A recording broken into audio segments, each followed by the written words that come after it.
Good morning, dear students. So today we are going to discuss about our last test paper of chapter number 8.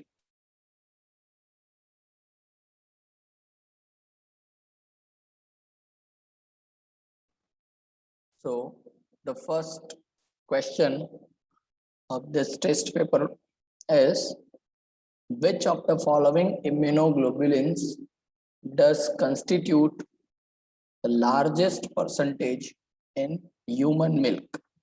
So आपको यहाँ पे 4 antibody के नाम दिए गए हैं, IgG, IgD, IgM, IgA। इसमें से कौन सा इम्यूनोग्लोबुलिन या एंटीबॉडी जो है वो आपको ह्यूमन मिल्क में देखने मिल सकता है लार्जेस्ट परसेंटेज, और यू कैन से कौन सा एंटीबॉडी आपको देखने मिलता है। अगर ये भी क्वेश्चन है, okay, then also your answer will be IgA। अब IgA क्यों है? तो IgA is a secretory antibody. It is secretory antibody. तो जितने भी secretions हैं which are having protective effect like passive immunity provide कर रहे हैं, तो उसमें एक है कोलेस्ट्रम या तो मिल्क आप इसको बोल सकते हैं, तो उसमें भी आपको ये देखने मिलेगा IgA। टीयर्स में भी यही एंटीबॉडी है, that is IgA। So secretory antibody is IgA, secrete करता है इन द बॉडी फ्लूइड्स, इसीलिए ये ह्यूमन मिल्क में भी हमें देखने मिलता है।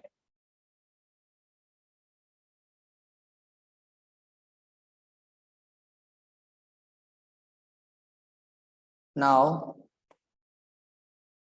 Second question, grafted kidney may be rejected in a patient due to, so which type of immunity is actually rejecting the grafted organ? चाहे फिर यहाँ पे किडनी हो, चाहे फिर यहाँ पे स्किन या कोई भी टिश्यू या ऑर्गन का ग्राफ्ट आपको बताया गया है, so because of which reason it is actually rejected. तो इनेट इम्यूनिटी वो इसका आंसर नहीं है, humoral immunity which is based on the antibody, then the cell mediated immune response, passive immunity भी इसका आंसर नहीं है, cell mediated immune response, because grafted kidney का रिजेक्शन जो हो रहा है that is because of the rejection by T cells, cytotoxic T cells, इसीलिए इसको हम बोलेंगे CMI, that is cell mediated immunity. एक ऐसा है टिश्यू, अगर वो रिजेक्ट हो रहा है तो वहां पे सेल मीडिएटेड इम्यूनिटी नहीं है, वहां पे एंटीबॉडी मीडिएटेड इम्यूनिटी है। तो वो टिश्यू कौन सा है? That is blood. याद करिए 11th standard blood transfusion, okay, even in this chapter also blood transfusion. तो ब्लड ट्रांसफ्यूजन जो है that is rejected by antibody mediated response, मतलब के ह्यूमरल इम्यून रिस्पॉन्स, वहां पे सेल मीडिएटेड इम्यून रिस्पॉन्स नहीं है। ओके, तो ये याद रखना पड़ेगा। एक टिश्यू ऐसी है, blood is a tissue that we all know, okay, connective tissue blood, उसका रिजेक्शन ह्यूमरल इम्यूनिटी के थ्रू होता है। बाकी जो ऑर्गन्स हैं, टिश्यू अगर हम ट्रांसप्लांट करवा रहे हैं तो it is because of the cell mediated immune response. Third question, which of the particular type of the drug that is obtained from the plant whose one flowering branch is shown below? तो ये plant आपको पहले तो identify करना पड़ेगा, तो clearly इसका flower pattern देख के हमें पता चल सकता है that it is dhatura. Okay, it is dhatura, solanaceae family का प्लांट है। और कौन सी प्रॉपर्टीज के पास है? Whether it is stimulant, pain killer, hallucinogen and depression. तो आपके टेक्स्ट बुक में ही ये मेंशन किया हुआ है दैट धतूरा plant is having hallucinogenic effect. Okay, hallucinogenic effect is having, so option number C is the correct answer. Question number 4, opium, opiates and heroin are got from, कौन से plant में से हमें ओपियम, ओपिएट और heroin ये drugs हमें मिलते हैं? तो प्लांट का जीनस यहाँ पे दिया हुआ है, it is obvious and well known now to us, it is papaver. Okay, it is papaver genus. Okay, so option A is the correct answer in this case. Come to question number 5. Interferon act against viral infection by, तो interferon obviously secrete होते हैं, produce होते हैं during the viral infection and they are working against the viral infection by doing what? तो option यहाँ पे आपको दिए गए हैं, protecting other cells against the virus, number 2 functioning as macrophages, number 3 providing antibodies and number 4 directly destroying genetic material of virus. तो हमें पता है कि एक तो इंटरफेरॉन सिक्रीट कौन करता है, तो the viral infected cell, the virus infected cell itself is secreting the interferons. और वो क्यों सिक्रेट करते हैं? तो इट इज बट ऑब्वियस, बाकी के सेल को ये सिग्नल देते हैं okay that some virus has entered in the body, okay please protect yourself. okay, तो ये protecting other cells against virus. okay,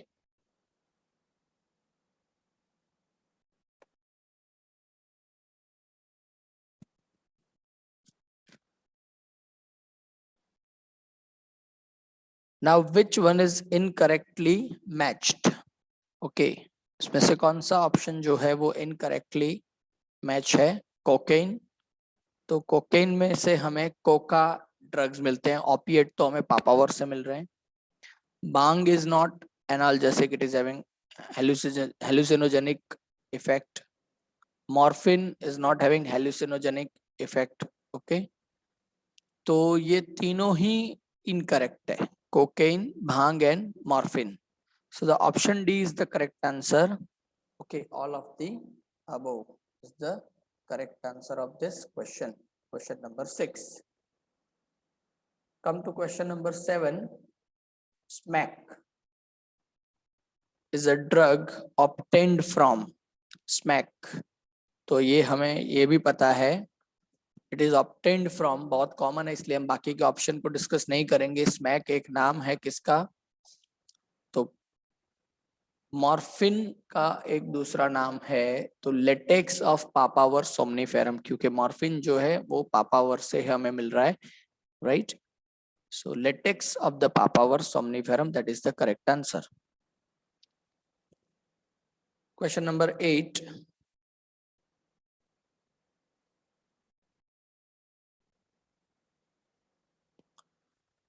Tobacco consumption is known to stimulate secretion of adrenaline and noradrenaline. The component using this could be.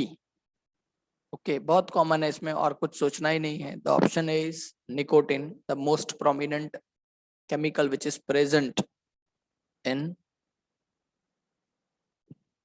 tobacco. That is the correct answer. Come to question number 9.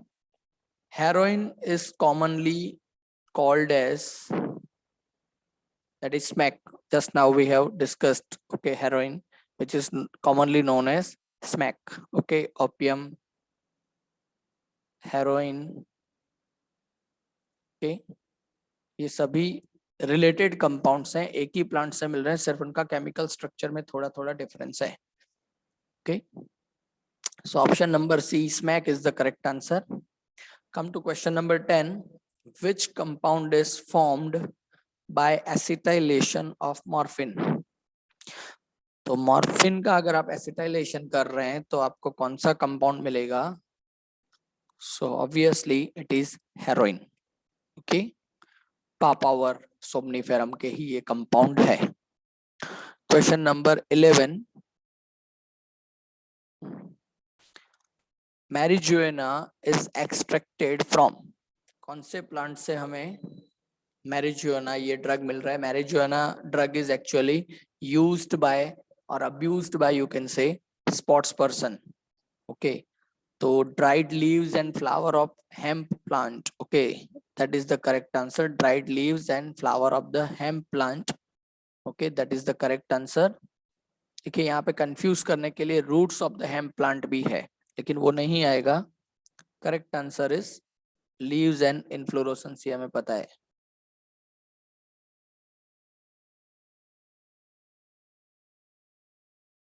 Question number 12. Charas and ganja are the drugs which affect. तो हमें पता है चरस और गांजा का जो effect है वो ब्लड सर्कुलेशन के थ्रू है. Okay, they are actually increasing this. तो डाइजेस्टिव सिस्टम, नर्वस सिस्टम और रेस्पिरेटरी सिस्टम नहीं, लेकिन उसका जो रोल है that is directly relating with the cardiovascular effect. Okay, blood circulation को ये इफेक्ट करता है. That's why the correct answer is B, cardiovascular system. देखिए यहाँ पे डायरेक्ट आंसर जैसे क्वेश्चंस है, आप सोचिए यहाँ पे डिस्कशन, लॉजिक ऐसा कुछ अप्लाई नहीं करना है. Okay, you must have information, you must have correct information. तो ये पूरा चैप्टर ऑलमोस्ट ऐसा है जहाँ पे आपको इंफॉर्मेटिव टाइप के क्वेश्चंस पूछे जाएंगे. ओके, चैप्टर 5 और 6 में ऐसे क्वेश्चन आ सकते हैं कि जहाँ पे आपको लॉजिक अप्लाई करना पड़ेगा. यहाँ पे लॉजिकल क्वेश्चंस के चांसेस ही नहीं है. Almost hardly they can create a question which can confuse you. Cocaine is obtained from which plant? So obvious hai, cocaine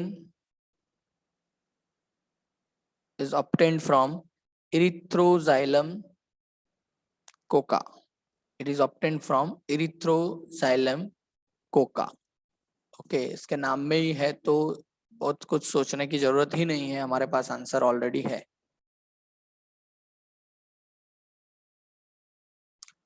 question number 14. Cocaine is commonly called as. अब देखिए smack तो हमें पता है, okay, heroin का नाम है. Kock, ये तो नाम है ही कोकेन का. और क्रैक, तो ये दोनों बोथ बी एंड सी, मतलब option number D is the correct answer. बहुत बार हम ऑप्शन ठीक से नहीं देखते हैं, पढ़ते नहीं है, क्योंकि हमें जल्दी में आंसर देना है. तो हमने अगर बी देख लिया और कॉक जो है उसको हमने टिक कर दिया, वहां पे उसको हाईलाइट कर दिया, फिर हम देखते हैं कि सी भी उसका आंसर हो सकता है. And then we are observing that D is the compiling both of them, that is B and C. Okay, question number 15. blank is a CNS stimulant as it interferes with the transport of neurotransmitter dash. तो कौन सा पैर आएगा यहाँ पे? Cocaine एक तो है कि CNS का स्टिमुलेंट है, Coca drugs. Okay, it is actually A stimulant of the central nervous system, लेकिन कौन से न्यूरोट्रांसमीटर की एक्टिविटी को ही अफेक्ट करता है? तो दो ऑप्शन है कोकेन वाले हमारे पास, कोकेन ए एंड सी. एक है एसिटाइल कोलाइन और दूसरा है dopamine. So the correct answer is C, that is cocaine and dopamine. Okay, तो cocaine is a CNS stimulant which is interfering with the neurotransmitter dopamine. ये भी आपके टेक्स्ट बुक में से डायरेक्टली लिया हुआ स्टेटमेंट है. Come to question number 16. Which of the following plants possess hallucinogenic properties? तो hallucinogenic जिनका सेंट्रल नर्वस सिस्टम के ऊपर इफेक्ट होता है वो सभी, और आपके टेक्स्ट बुक में भी ये सभी प्लांट के नाम दिए हुए हैं. एक तो एरिथ्रोजाइलम कोका तो कोकेन ड्रग्स में ऑलरेडी दिया हुआ है, और जो पैराग्राफ बाद में है इन सभी ड्रग्स के बाद, वहां पे एट्रोपा बेलाडोना और दतूरा जो प्लांट है दैट इज दतूरा स्ट्रेमोनियम. ओके, वो भी वहां पे इंक्लूडेड है. तो ये तीनों प्लांट ऐसे हैं which is actually having hallucinogenic properties. So option D will be the correct answer, all of this. Question number 17. Which drug is used as medicine to help patients cope with depression and insomnia? Okay, तो patients को, जो patients ऐसे हैं which are suffering from depression and insomnia, उनको कौन सी drug help कर सकती है? That is the question. So morphine तो नहीं आएगा, amphetamines and barbiturate. Okay, actually these two drugs are used, okay, for the patients who are suffering from insomnia and depression. Okay, amphetamines and barbiturate. So option number D is the correct answer, that both B and C. Question number 18. In humans, receptors for opioids are present in. तो opioid drugs के receptor कहाँ कहाँ पे present होते हैं? तो हमें पता है कि opioids are actually acting on CNS and our digestive system. तो GI tract पे भी उनके receptors है, as well as CNS पे भी उनके receptor है. तो A and B both आएंगे यहाँ पे. तो option D will be the correct answer, that is both A and B. Now what is hemozoin?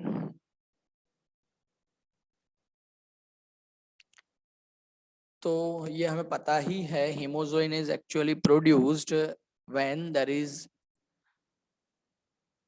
infection of plasmodium. बहुत कॉमन है. hemozoin is actually produced during malaria.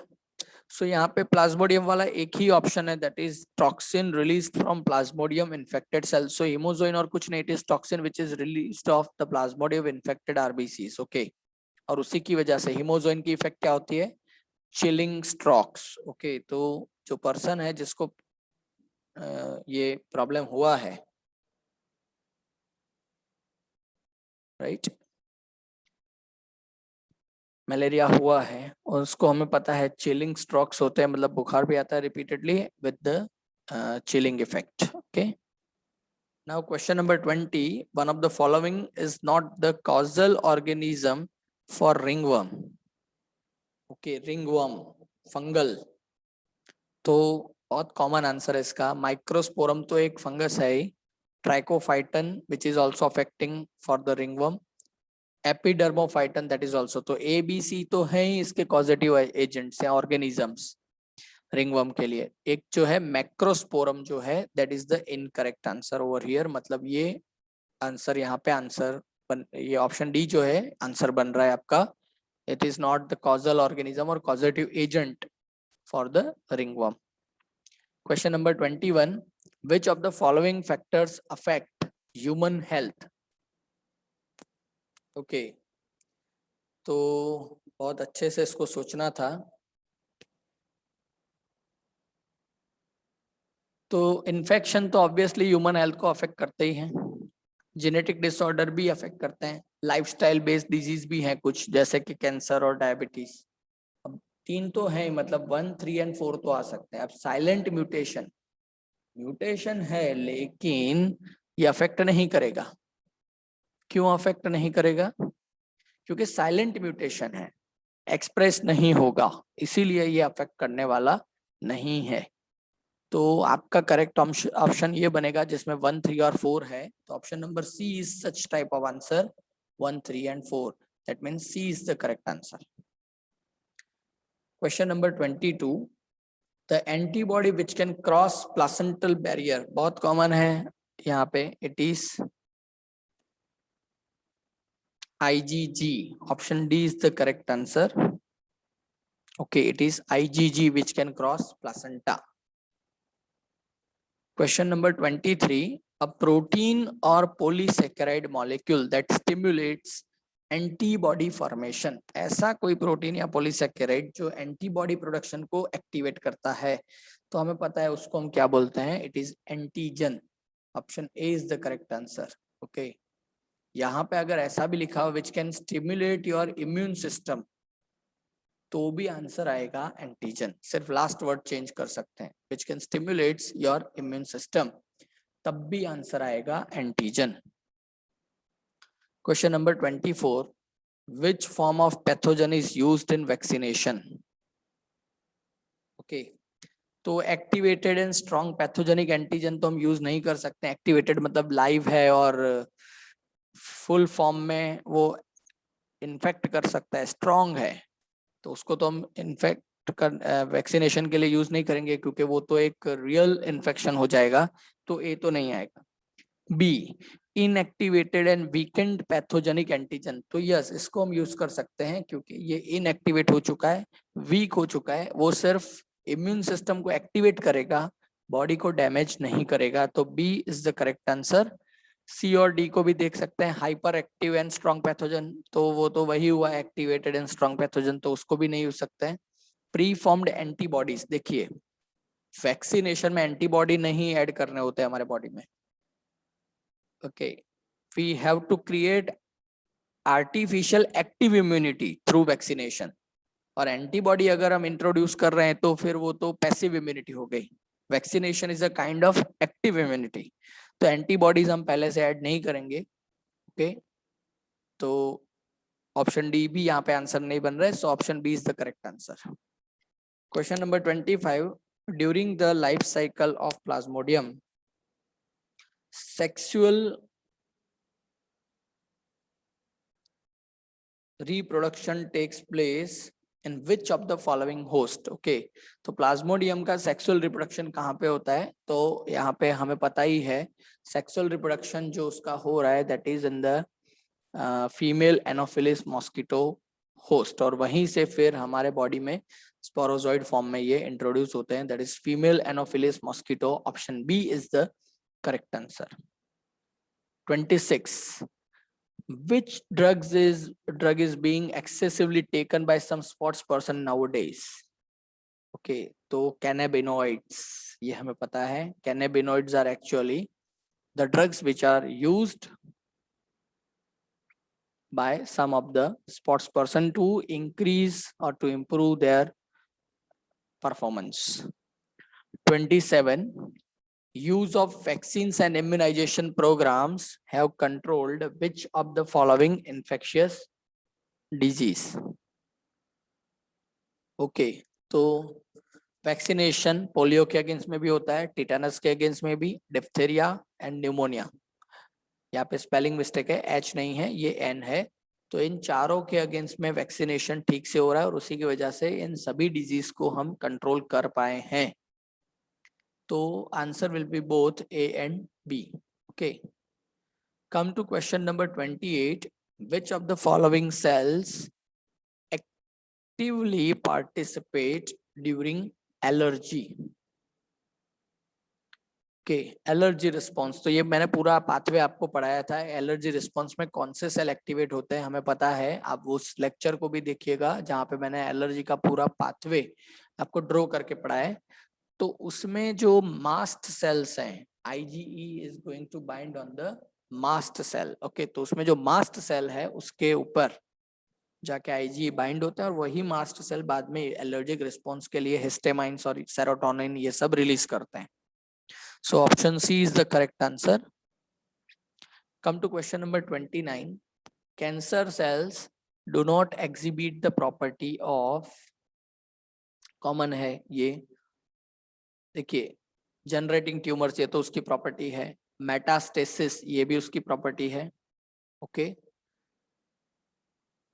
Less number of mitochondrial cristae ये भी उसकी property है। अब बचा क्या? Contact inhibition, क्योंकि ये भी मैंने आपको ठीक से पढ़ाया हुआ है, कॉन्टेक्ट इनहिबिशन अगर हो रहा है किसी भी सेल में, तो कोई भी सेल ऐसे ही अनकंट्रोल्ड अपना काम नहीं करेगा। लेकिन यहाँ पे कॉन्टेक्ट इनहिबिशन लॉस हो रहा है, और उसी वजह से ये जो सेल्स है cancer cells, they are not having control of the neighbour cells. तो option C is the correct answer. Okay, ये बहुत इंपॉर्टेंट क्वेश्चन इस चैप्टर का, यहाँ से पूछा जा सकता है। Question number 30, a person suffering from leukaemia has, leukaemia, तो leukaemia is a blood cancer, और ल्यूकेमिया ल्यूकोसाइट्स WBC का कैंसर, तो इंक्रीज्ड नंबर ऑफ WBC, क्योंकि हमें पता है कि कैंसर में नंबर इंक्रीज होते हैं। तो option D is the correct answer, increased number of WBCs। Question number 31, which of the following approaches are used for the treatment of cancer? सभी यूज होते हैं, ABC, all, immunotherapy, surgery, radiotherapy and chemotherapy, ये तीनों चारों ही use होते हैं। Option D is the correct answer. Question number 32,